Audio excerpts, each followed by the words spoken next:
Assalamualaikum warahmatullahi wabarakatuh. Bertemu lagi dengan Ibu di pembelajaran tematik. Hari ini masih dengan tema persatuan dalam perbedaan dengan subtema bekerja sama mencapai tujuan. Dan hari ini kita akan memasuki pembelajaran keempat.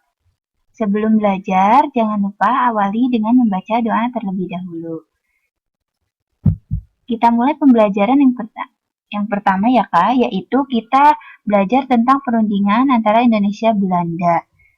Nah, karena sebagaimana kita ketahui, walaupun Indonesia telah merdeka, tapi bangsa Belanda tidak dapat melepas begitu saja. Mereka masih ingin menguasai bangsa Indonesia. Dan berbagai perundingan dilakukan untuk mencari penyelesaian konflik di antara Indonesia dengan Belanda. Di antaranya ada perundingan Linggarjati. Linggarjati ini dilaksanakan di daerah Linggarjati, Cirebon, Jawa Barat pada tanggal 10 November 1946.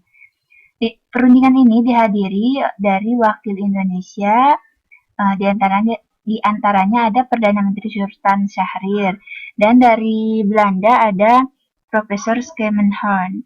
Adapun perundingan Linggarjati ini ditengahi dari pemerintahan negara Inggris.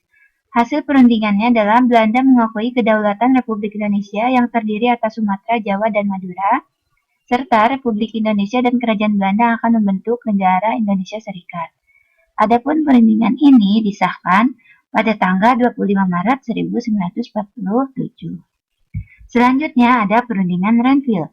Perundingan Renville ini dilaksanakan di atas geladak kapal perang Amerika Serikat Renville pada tanggal 17 Januari 1947. Nah, wakil dari Indonesia dalam perundingan ini adalah Amir Syarifuddin dan wakil dari Belandanya adalah R. Abdul Qadir Wijoyo-Atmojo. Sementara penengahnya adalah Komisi Tiga Negara yang beranggotakan Australia, Belgia, dan Amerika Serikat. Adapun hasil perundingan dari Renville ini sangat merugikan bangsa Indonesia baik secara politik, ekonomi, maupun militer karena beberapa daerah harus dikosongkan oleh TNI. Selain itu, dibentuk pula garis pemisah yang dikenal dengan nama garis Van Mook.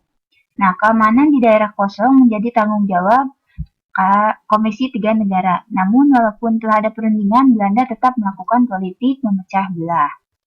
Selanjutnya, ada perundingan Rumbayan. Perundingan ini dilaksanakan pada tanggal 7 Mei 1949. Dikatakan perundingan Rumbayan karena wakil dari Indonesia diwakili oleh Muhammad Rum dan wakil dari Belanda diwakili oleh Dr. De Van Rooyen.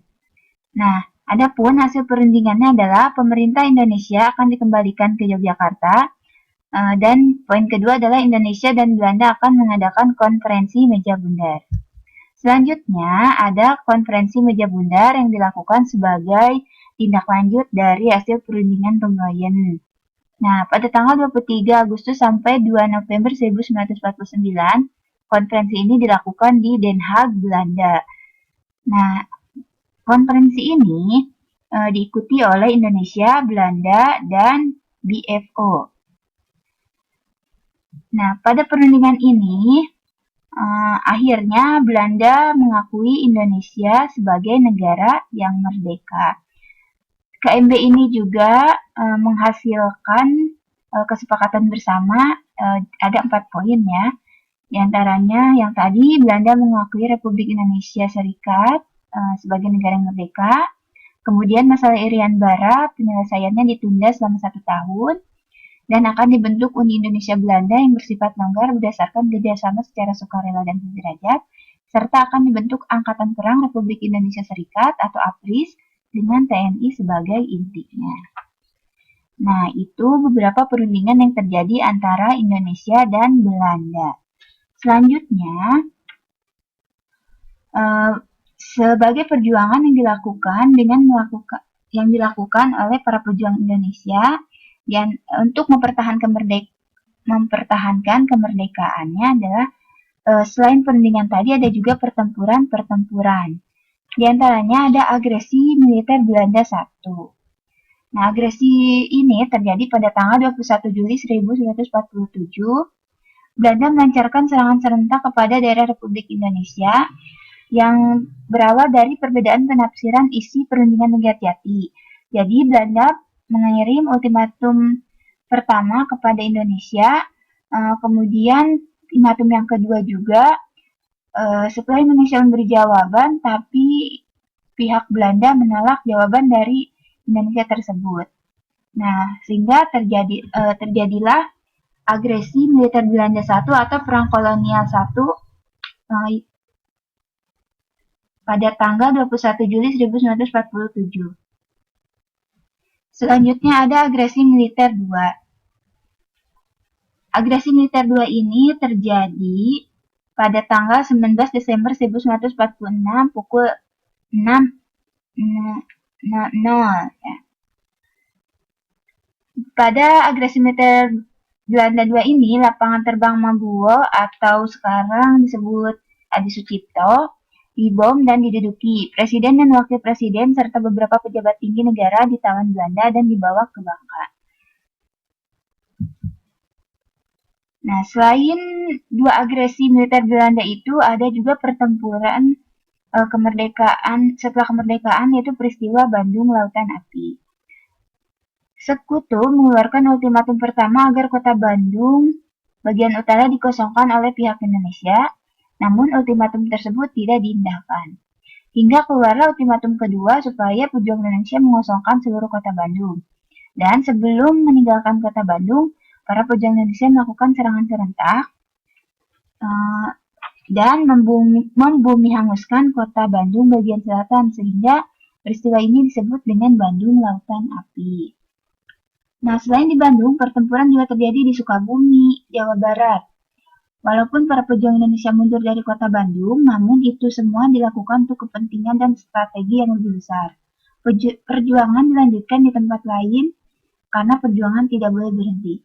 Peristiwa Bandung Lautan Api ini oleh seniman Ismail Marzuki diabadikan dalam lagu perjuangan yang dikenal dengan judul Halo Halo Bandung dan Bandung Selatan. Nah, itulah beberapa pertempuran yang terjadi setelah kemerdekaan. Selanjutnya, kita akan belajar tentang bentuk kerjasama dalam kehidupan sehari-hari. Kerjasama tidak hanya diperlukan ketika berjuang melawan penjajah, ya, tapi kita perlu lakukan dalam kehidupan sehari-hari. Nah, dalam kerjasama ini juga ada yang bertujuan baik, ada yang bertujuan tidak baik. Nah, contohnya untuk yang bertujuan baik banyak ya, seperti gotong royong membangun jembatan, kerja bakti membersihkan lingkungan, belajar kelompok dengan teman, piket bersama di kelas. Nah, itu adalah contoh kerjasama yang bertujuan baik. Sementara, kerjasama yang bertujuan tidak baik diantaranya membantu teman saat ulangan, walaupun membantu tapi itu tidak baik ya. Kemudian juga tawuran atau perkelahian antar kelompok. Nah, itu adalah bentuk kerjasama yang tidak baik dan tidak perlu kita lakukan. Nah, demikianlah pemaparan materi hari ini dari Ibu. Semoga bermanfaat. Terima kasih untuk semuanya. Tetap semangat belajar dan selalu jaga kesehatan. Mohon maaf bila ada salah-salah kata. Wassalamualaikum warahmatullahi wabarakatuh.